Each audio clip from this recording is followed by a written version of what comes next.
Hilches Avodah Zarah Perek Shlishi, third chapter of the laws of idol worship. And today we're going to learn about what is considered service. The Avera is to serve an idol, but what's considered service? And we're going to see that there's specific ways that every idol had to serve it, and then there's also general ways that even if it's not unique to this idol, if you do certain things, it's forbidden. And we're also going to learn about making pictures of the sun. If you're allowed to make pictures of the sun, if you're allowed to draw a picture of the sun, moon, and stars, we'll talk about that at the end of the chapter. So here we go. Halacha Aleph. Kol ha'oved kochavim birtzono bizadon. If you serve idols willfully, purposely, that means bizadon means with the intent to violate Hashem's will. Chayav karet. You're obligated to be cut off. As the Talmud explains, you're going to die early. If there was witnesses and you were warned, niskal, you actually get stoned to death. But if you served idols inadvertently, that means you weren't aware this was an idol, or you weren't aware that it was forbidden, mevi korban chatat kvu'a. You bring what's called the established korban chatat, a sin offering, a certain korban to atone for sins. It's called kvu'a because there's another type of chatat, which is olev yored, which goes up and down according to your financial capacity. If you're rich, you bring an animal. If you're poor, you bring birds. If you're poor, you bring flour. So this one the Rambam calls chatat kvu'a because it's set. Doesn't matter what level of finances you have, you bring a certain chatat. Although, in truth, for idols, you bring a little bit of a different animal than for other sins. But it's still called kvu'a because it doesn't matter how much you can afford. Halacha bet, avodot harbe kav'u ovdei kochavim l'chol tzelem v'tzelem u'l'chol tzura v'tzura. Many ways of service were established by the idol worshippers for every image and for every form. V'avodat zeh eina ka'avodat zeh. The service of this one isn't like that one. You go in Pa'or. For example, you have Pa'or. Sha'avodato, the way to serve it is shepo'er adam atzmo lo. A person bears himself and literally goes to the bathroom in front of it. Umarkulis, versus the idol of Markulis, sha'avodato, its service is sheyizrok lo avanim or yisakel milfanav avanim. Either you throw stones at it or you remove stones from it so more people can throw stones. The harbe avodot kigon elu, many different services like these, tiknu l'sh'ar tzlamim, they enacted for other images. Lifichach, therefore, hapo'er atzmo lemarkulis, o shezarak even lipo'or, if you invert the services, if you go to the bathroom in front of Markulis, but you throw stones at Pa'or, Patur, you're exempt from being killed. Ad shiya avodato, derech avodato, till you serve it the way it's served, because the prohibition is only to serve it as it's normally served. Shene'emar, as it says, Echa yavdu agoyima ele et Elohehem. You find out how do the goyim serve their gods, ve'esakein gam ani, so I can do it too. You're specifically looking to find out how they do it. So if you're not doing it how they do it, it's not prohibited. Umipnei zeh ha'inyan. Fascinating law. Because of this, tzrichin beit din leida darchei ha'avodot. Even though we learned yesterday that you're not allowed to study how idol worship works, the beit din had to know all the different ways of service. She'en soklin oved kochavim ad sheyed'u shezuhi derech avodato. Because you can't stone a person to death for serving idols unless you know this is the way. Who's going to know if it's the way? If no Jews know it, what's going to be? So the beit din had to learn it. Of course, only the beit din, because they had a higher level of Torah learning. They were able to be the ones to cancel out Avodah Zarah through knowing how it worked. Halacha Gimel. Ve'azhara shel avodot elu v'chayotze bahem. The warning against these services and anything like it, hu ma shekatuv, is what it says in the Aseret HaDibrot, v'lo ta'avdem, and you shall not serve them. Every time in the Torah there's punishment for an Avera, it has to say the Isur twice in the Torah. Once the punishment and once the warning. So whenever we have a punishment, the Rambam always talks about where's the azhara, where's the warning. So it's the second verse. The verse says, "V'lo ta'avdem," you shall not serve them. Serve them means the way they're usually served. Now says the Rambam, however, there are certain ones that apply to every idol. B'meh dvarim amurim, when does the above apply that you only get obligated if you serve it the way it's normally served? Bish'ar avodot. Any other type of service, chutz, for the following, except for the following four things: mishtachaveh, bowing down, v'zoveach, offering a sacrifice, umaktir, bringing the sacrifice on the altar, zoveach is slaughtering, maktir is bringing it up, umenasech, and pouring wine. Aval ha'oved ba'achat me'arba avodot elu. If you do one of these four things, le'echad mikol minei avodat kochavim, to any type of idol, even if it's not the way it's normally served, chayav. You're obligated. You can get the death penalty. Ba'afal pi she'ein derech avodato bekach, even though that isn't the way to serve it. Ketzad. Give me an example. How is this? Haresha nisech li'pa'or. Let's say you poured wine to pa'or. Pa'or is usually served by going to the bathroom. You poured wine. Or shazavach lemarkulis, or you slaughtered an animal. For markulis, chayav, you're obligated. Shnei Maimonides, it says, zoveach la'alokim yocharam, bilti la'Hashem levado. The verse says, anybody who offers a sacrifice to a strange god, yocharam, will be killed. Only to Hashem. Now, every morning before davening, we say, Rabbi Ishmael Omer. There's a paragraph with 13 principles how to expound the Torah. One of them is, davar shehaya bichlal, if something was included in the general rule, v'yatsa min haklal, l'lamed, and it was singled out of the general rule to teach us something, lo l'lamed al atzmo yatsa, it doesn't just teach us something about itself, ela l'lamed al haklal kulo yatsa, it teaches about the entire general rule. So the Rambam applies this principle over here. We have a general rule that says lo tavdim, no serving gods. Then you have a specific verse that says davar sheyatsa min haklal, zoveach la'alokim yocharam. Zvicha, says the Rambam, slaughtering, bichlal avodah haita, is already included in service. V'lama yatzat. So why was it singled out? Lomar lecha, to tell you now a new rule about all services. Ma zvicha miyuchedet, just like slaughtering is unique. She'ovdin bal Hashem, that you use it to serve Hashem. And therefore, v'chayav hazoveach lekel acher, skila aleha, if a person slaughters to a different god, he's going to be obligated to be stoned for it. Bein haita derech avodato bizvicha, or enad bizvicha, whether or not it's usually served by slaughtering. That rule now also applies to anything that's unique to God. Af kol avodah shehi miyuchedet lashem, so to any service which is unique to God. Like what he said before, bowing down, offering on an altar and bringing wine.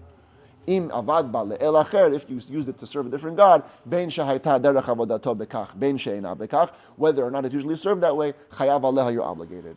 Lekach ne'amar, therefore it also says, lo tishtachaveh le'el acher, a general rule, you cannot bow to any other God. Lechayev al hishtachavaya, this obligates you about bowing, afilu ein derech avodato bekach, even if that's not the normal way to serve it. For hu hadin lemekateru menasech, the same thing applies to offering on an altar or pouring wine. V'zoreko menasech echadhu. For these purposes, sprinkling like they used to sprinkle the blood of a korban, or pouring wine, is the same thing. If you sprinkle something towards an idol, you're going to be obligated. Now we're going to see some different acts that could be looked at like shchita or like zrika, and the question is if they're also in the category. So the Rambam says halacha dalet, safat lat so'ah. This is kind of surprising. If you poured out so'ah, like human waste, in front of an idol, o shenisechla avit shalmei raglayim, or you poured out urine. There's a name for it, like a chamber pot. That's the bowl they used to have all the urine inside of it. And you poured it in front of an idol. Surprisingly, says the Rambam, chayav. You're obligated. Why? Because it resembles menasech, pouring wine. You're not pouring wine, you're pouring other stuff, but it's like pouring, and therefore you're obligated. On the other hand, shachat la chagav, if you would slaughter a locust to an idol, even though you're doing an act of shchita, but you would be patur. You would be exempt because that's not considered slaughtering for which you're obligated. Elaim ken, of course, unless haita avodato bekach. If that was the way to serve the idol, to slaughter locusts, then you're obviously obligated.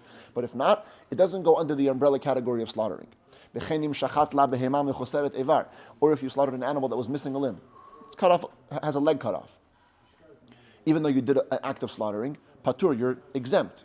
Of course, again, elaim ken haita derech avodato bekach, unless that's the way it was served. Why? Because the non-Jews didn't bring to their idols. They had a rule that you weren't allowed to bring animals missing limbs. You could have an animal with a scratch, with a cut, but not missing a limb. So when you slaughter an animal that doesn't have a limb, you're not really doing shchita. Now, the Ravid, who argues on the Rambam, says this doesn't make any sense.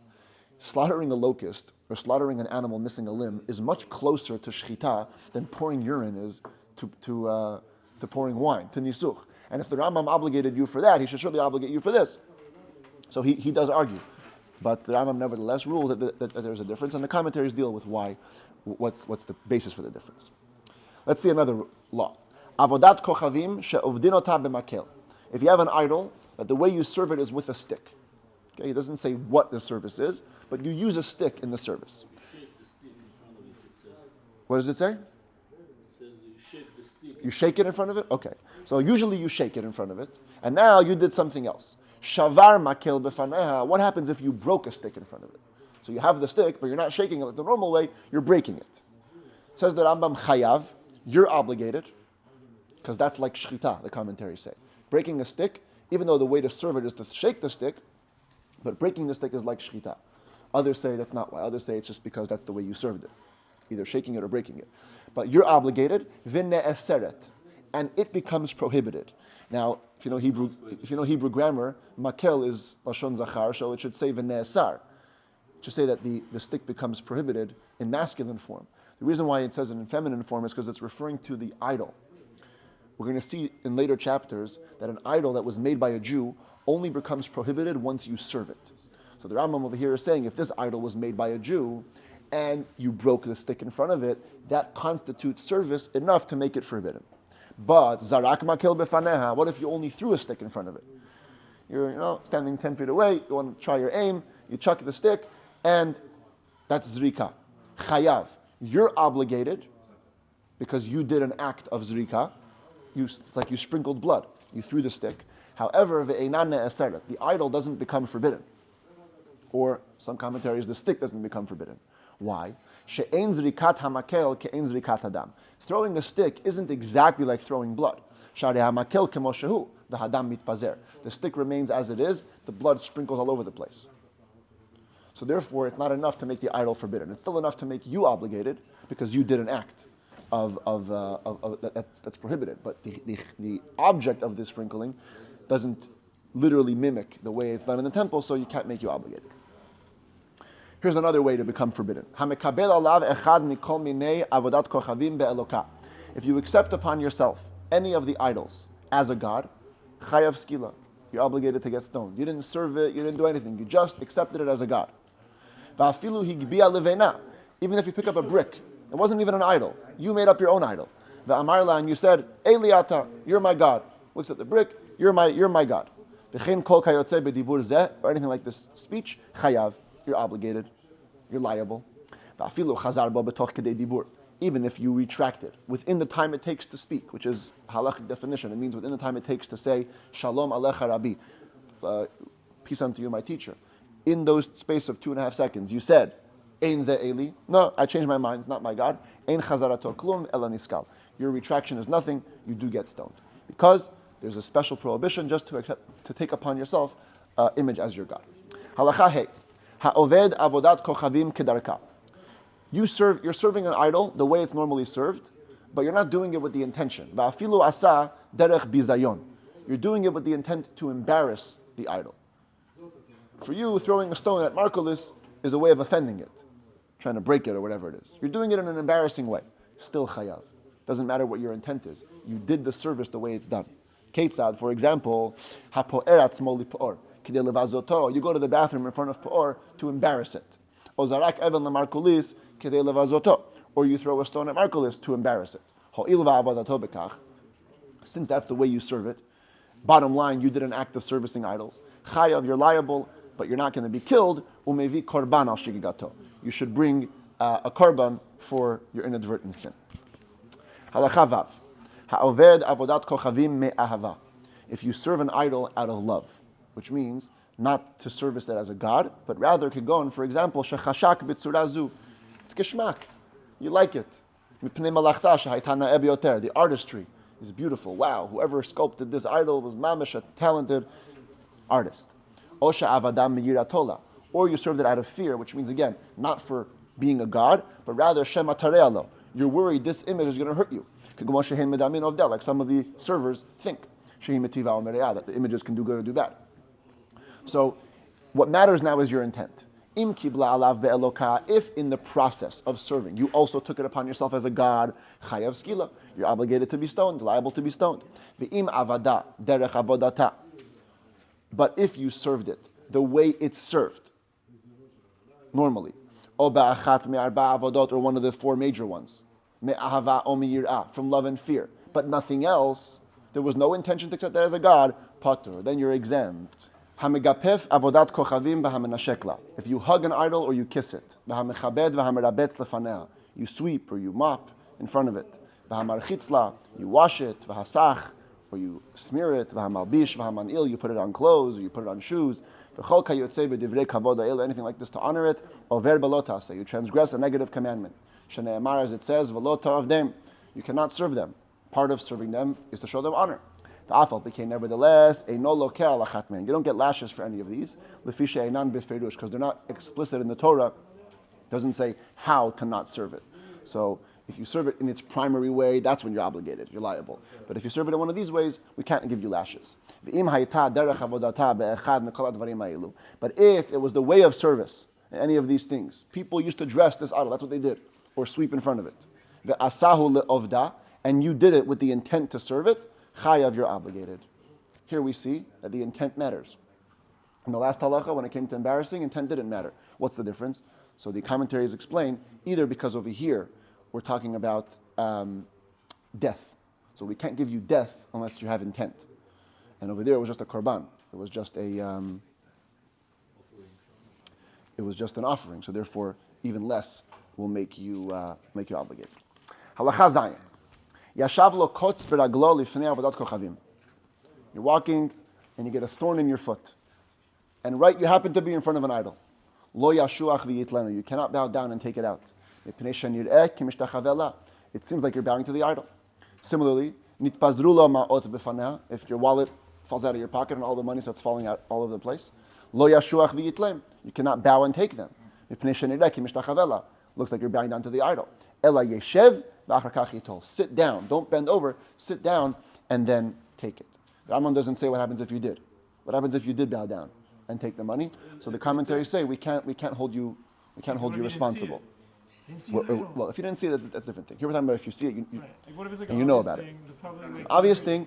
Even if you bent over, the commentaries say you're not going to be obligated, and that's because there's no intent at all. For example, in the case of embarrassing, your intent is to embarrass the idol, but you're trying to do something to the idol. Here, what you're doing has nothing to do with Avodah Zarah. It's just how it's going to be perceived. You're trying to pick up your money. You're trying to get your thorn out of your foot. So, in the end of the day, if you did it, it's... so what if you turn around? We can't hold you liable. Then, very good. The commentator said, what happens if you turn around and show you back to it? It's okay. Yeah, that's true. Halacha chet, partzufot hamekalchot mayim b'fnei avodat kochavim. If you have images that spit water, you have these water fountains like even today. Pictures of people or fish and they sprinkle water, but it's in front of an idol. Lo yaniach piv al pihem v'yishteh. You cannot put your mouth on those images and drink the water. It looks like you are kissing an idol. Now we move on to the prohibition to make idols. Till now it was about serving, now we're talking about making. Halacha tet. Ha'oseh avodat kochavim la'atzmo. If you make an idol for yourself, afal pi shelo asa'a biyado. Even though you didn't make it with your hands, you just commissioned it. You had somebody else make it, v'lo avada, and you didn't even yet serve it. Loke, you get lashes just for making it. Shene'emar, as it says in the Ten Commandments, lo ta'asel lechafesel v'chol timuna. Do not make for yourself an image or any picture. B'chen ha'oseh avodat kochavim biyado la'acherim. So too, if you make an idol by hand for somebody else, afilu asa'a le'ovet kochavim, even for a goy, for an idol worshiper, loke, you get lashes. Shene'emar, as it says, ve'loke masecha lo ta'asu lachem. Do not make for yourselves gods of molten images. So you can't make for yourself, even commissioned, and you can't make for others by hand. Lefichach, therefore, ha'oseh avodat kochavim biyado le'atzmo. If you make an idol with your hand for yourself, lokesh tayim, you get 2 rounds of lashes. One for making it, even for someone else, and one for making it for yourself. There's a huge question over here. How could you be obligated for commissioning an idol if you didn't do it? You have to do ma'aseh. And you can't blame the guy for doing it because we have a halacha that says, ein shliach l'dvar avera. There's no emissary for when it comes to avera. So you can't blame him and you can't take the blame for what he did. So why should you be obligated when you commission? There's a whole bunch of answers. Some people say Avodah Zarah is different. Some people say it's not the act that you're obligated, but for the acquisition. When you purchase it, that's when you're obligated. Some people say a hired worker is different than a shliach. Anyway, that's the bottom line of the law. Halacha yud, another prohibition. Asur la'asot tsurot lenoi. We cannot make images just for decorative purposes. Va'afal pi she'ena avodat kochavim, even though it's not for idol worship. Shenemar, as it says, lo ta'asun iti. Do not make anything to be with me. Kolomar, which means tsurot shel kesef v'zahav she'enam ela lenoi. to make images of silver and gold. They're only for beauty. You still can't make them. So no people should make a mistake. And they're going to think that it's for an idol worship. What about jewelry? When you make jewelry, Gold, let's say. oh, we'll see. It has to be an image. The Rambam is going to say like this. It has to be an image of a man, human form. That's what's prohibited. Can make a ring that looks like a man? No. We'll see. Yeah, we'll see in a minute. It has to. A human form is prohibited. Some commentaries say even just the head. Some commentators say it has to be the full body. And also he's going to talk about specifically the sun, moon, stars, and angels. If you have some image of an angel that you made up, those you also can't make. Okay? That's the only things we're talking about over here. Everything else is permitted. You can make a picture of a tree, no problem. Specifically humans, and then the heavenly bodies. Okay, let's see how the Rambam splits it up. The only thing which is prohibited to make for decorative purpose is the image of a human. And again, some people say the full body, some people say just even the head. Lefichach, therefore, ein mitzayrim. We cannot make these images, lo be'etz, v'lo besid, v'lo be'even, not in wood, or in lime, cement, or in stone. Surat ha'adam, the image of a person. V'hu, shetiyeh hatzura boletet. It has to be 3D, protruding. Has to be sticking out. Like the different arts and paintings that we find in different hallways, where it's protrusions in stone. The imtsar, and if you did that, okay, you get lashes. Aval, but im hayta hatzura mushka'at, o tzura shel samanim, but if it was engraved, or it was just painted like a portrait, gon hatzurot, like the paintings that we find. Shal gabe haluchot v'hatavliot, on boards and on slabs of stone, o tzurot shelo kamin ba'arig, or forms that we weave into tapestries, hare'elu mutarot, that's permitted. It has to be a 3D image. And now the Rambam says, another law that comes out of this. People in those days was very common to have signet rings. You had rings that you signed into wax, that was like your seal. Says the Rambam, Tabat sheyesh aleha chotam shehu tzurat adam. If a ring has a seal, that's the picture of a man. Im hayta hatzura boletet. So, of course, you can't make it. A Jew could never make it. But let's say it was made through a goy. Someone else made it, and now you have it. Im hayta hatzura boletet. If the image was protruding, asur lahanicha, you can't wear it, because that would be like having an image for beauty. Umutar lachtomba, but you can use it to seal, because with the picture you're going to make in the wax is going to be engraved. The im hayta hatzura shokat. But if on your ring the image was engraved, mutar lahanicha, then you could wear it, no problem with the 3D image there. The asur lachtomba, but you can't sign with it, because because in the signed wax, what's going to happen is you're going to get a 3D image. That's all as far as humans. Humans are only forbidden if it's 3D.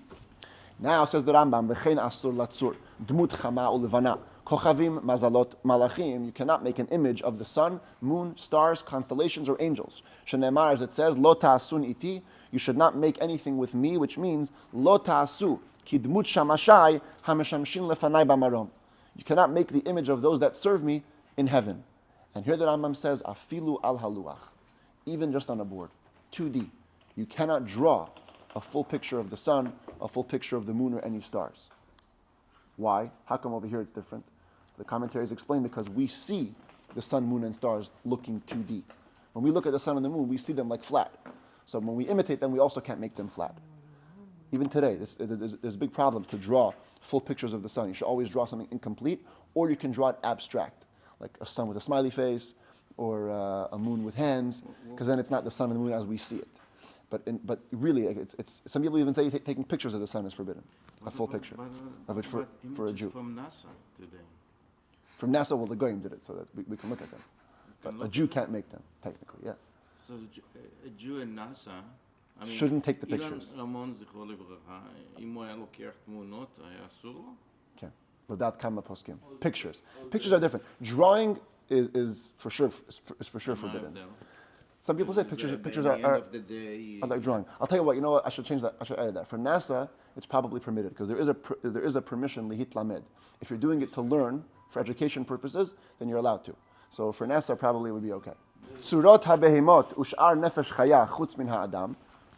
Images of animals any living thing besides for the human. And pictures of trees or vegetation, anything like it. Mutar latzorotam, you could make those images. That even if it was 3D protruding, that's fine. Only humans and the sun, moon, and stars. Sorry, Mr.